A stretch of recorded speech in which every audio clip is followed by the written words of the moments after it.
Alors, vous connaissez la notion de patate chaude, se refiler la patate chaude. C'est ce qui se passe en phase équinoxiale, généralement.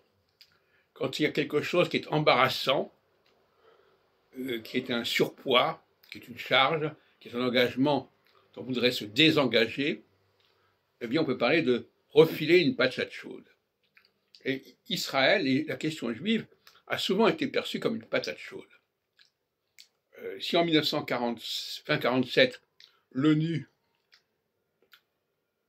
s'est occupée de la question de la Palestine, c'est parce qu'on était en début de phase solsticiale. Et en début de phase solsticiale, eh bien, on récupère des tas de choses.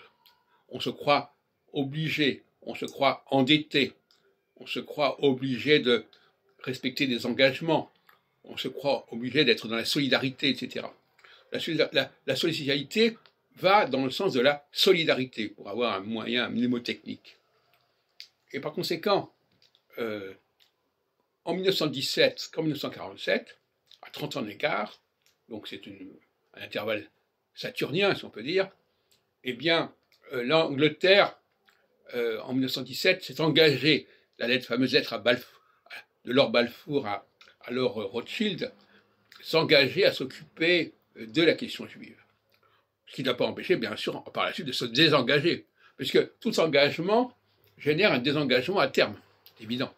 Et en 1947, c'est l'ONU qui s'est engagée, à la suite notamment de la Shoah, à s'occuper de la question palestinienne, que lui a refilé l'Angleterre.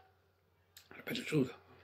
Voilà. Donc finalement, il faut bien comprendre les choses. Et aujourd'hui, on est en phase équinoxiale, et la phase équinoxiale n'est pas une phase de solidarité, mais de désolidarisation. Elle n'est pas une phase d'enclavement, mais de désenclavement.